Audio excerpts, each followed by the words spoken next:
আটা আলুর তৈরি টফি স্ন্যাক্স, উপরে ক্রিস্পি, ভিতরে একদম পুরে ঠাসা। আসসালামু আলাইকুম, কেমন আছেন আপনারা সবাই? আশা করছি সবাই অনেক বেশি ভালো আছেন। সবাইকে আবারও একবার আমন্ত্রণ করছি সাদামাটা রান্নাঘর অ্যান্ড ব্লগসের আরেকটি নতুন ভিডিও দেখার জন্য। আজকে আমি আপনাদের মাঝে শুধুমাত্র আটা আর আলু দিয়ে ইউনিক রেসিপি শেয়ার করছি। এখানে একটা বোল নিয়েছি, বোলের মধ্যে চায়ের কাপে মেপে 1 কাপ মতো আটা নিয়েছি। দিয়ে দিচ্ছি স্বাদ মতো লবণ, হাফ চামচের চেয়েও কম পরিমাণ কালো জিরা। শুকনো উপকরণ নেড়েচেড়ে মিশিয়ে নিচ্ছি। দিয়ে দিব 1 চামচ পরিমাণ তেল। তেলটা আটার সঙ্গে খুব ভালোভাবে ঘষে ঘষে ময়াম দিয়ে নিব। ময়াম যত ভালো হবে এই নাস্তাটা কিন্তু ঠিক ততটাই ক্রিস্পি হবে, একদম খাস্তা হবে। ময়াম দেওয়া হয়ে গেছে, এখন অল্প অল্প করে পানি দিয়ে ডো তৈরি করে নিব। এই ডো একটু শক্ত করেই তৈরি করব। যখন রেস্টে রাখবো ডোটা কিন্তু একদম সেট হয়ে যাবে। ভিডিওর মধ্যে কথাবার্তায় যদি কোনো ভুল হয়ে থাকে প্লিজ সবাই মানিয়ে নেবেন, ক্ষমা সুন্দর দৃষ্টিতে দেখবেন। ডো তৈরি করে নিয়েছি, ডোটা দুটা ভাগে ভাগ করে নেব।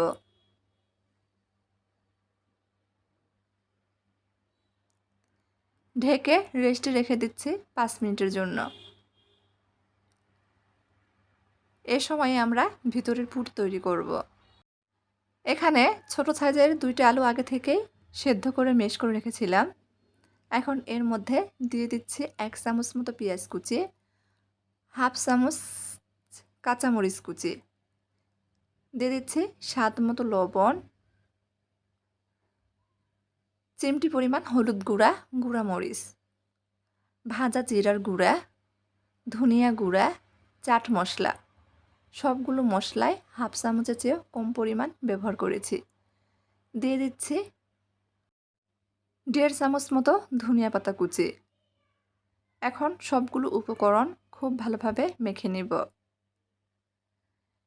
মেখে নিলে কিন্তু আলুর পুর একদম তৈরি।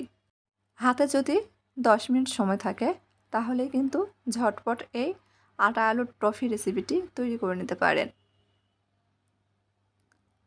আলুর পুর তৈরি সাইডে রেখে দিচ্ছি। এইদিকে আটার লেচিগুলো কিন্তু আগের থেকে অনেকটাই নরম হয়ে গেছে। পিড়ি নিয়েছি, সামান্য পরিমাণ আটা ছড়িয়ে দিব।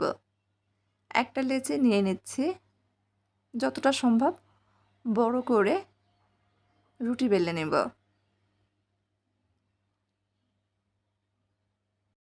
নর্মালি আমরা যেরকম রুটি বেলি ঠিক ওই রকম পুরুত্ব রেখেই রুটি বেলে নিয়েছি।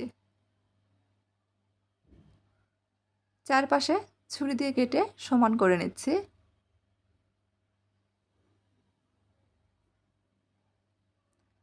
মাঝখানে কেটে নিব, চৌকোনা শেপ দিয়ে নিচ্ছি।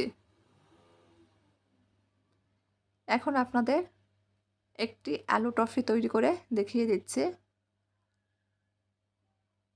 তৈরি করে রাখা আলুর পুর মাঝখানে দিয়ে দিয়েছি, চারপাশে কিন্তু একটু করে জায়গা ফাঁকা রেখে এক পাশ থেকে উঠিয়ে দিচ্ছি, অপর পাশে উঠিয়ে দিলাম, হাত দিয়ে একটু চেপে চেপে দিচ্ছি। কাঁটা চামচ দিয়ে সুন্দর করে দাগ টেনে দিচ্ছি দেখার সৌন্দর্যের জন্য। তারপর 2টি চামচ নিয়েছি, চামচ দিয়ে ভাবে দুই পাশ থেকে আলতোভাবে চেপে দিচ্ছি। এতে করে নাস্তাগুলো দেখতে সুন্দর লাগবে, আবার ভাজার সময় খুলে যাবে না। আরও একটু তৈরি করে দেখিয়ে দিচ্ছি। মাঝখানে তৈরি করে রাখা আলুর পুর দিয়ে দিয়েছি, এক পাশ থেকে এভাবে উঠিয়ে নিয়েছি, অপর পাশে উঠিয়ে দিচ্ছি। দুই পাশে আঙ্গুল দিয়ে চেপে চেপে দিচ্ছি, কাঁটা চামচ দিয়ে দাগ টেনে নিচ্ছি। কীভাবে করছি ভিডিওটা একটু লক্ষ্য করলে খুব সহজে যে কেউ তৈরি করতে পারবেন। তারপর 2টা চামচ দিয়ে আলতো হাতে চেপে দিলেই তৈরি। একইভাবে সবগুলো তৈরি করে নিয়েছি। এখন এগুলো ভেজে নেওয়ার পালা। চুলার উপর ফ্রাই প্যান বসিয়ে দিয়েছি, দিয়ে দিচ্ছি পর্যাপ্ত পরিমাণ তেল। তেল ভালোভাবে গরম হয়ে গেলে দিয়ে দিচ্ছি তৈরি করে রাখা আলু টফিগুলো বা স্ন্যাক্স নাস্তা যেটাই বলেন না কেন।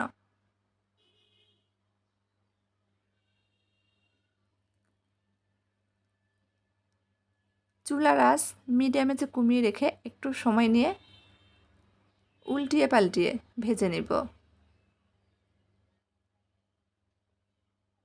একটু সময় নিয়ে ভেজে নিলে কিন্তু উপরটা একদম মুচমুচে হয়, ভিতরে আলুর পুরে ঠাসা।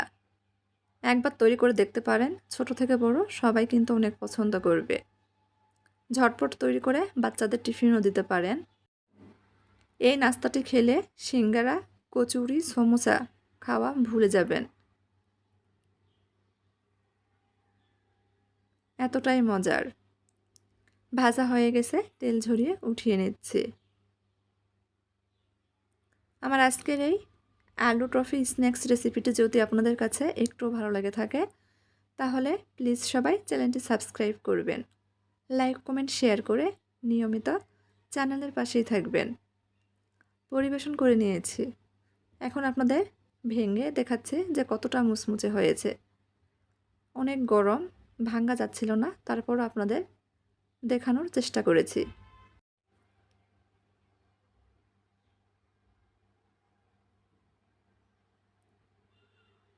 দেখেই বোঝা যাচ্ছে কতটা মুচমুচে হয়েছে। আবারও বলছি, যদি রেসিপিটি ভালো লাগে প্লিজ একটা লাইক দিয়ে দিবেন। তো আজকের মতো এই পর্যন্তই, সবাই ভালো থাকবেন। আল্লাহ হাফেজ।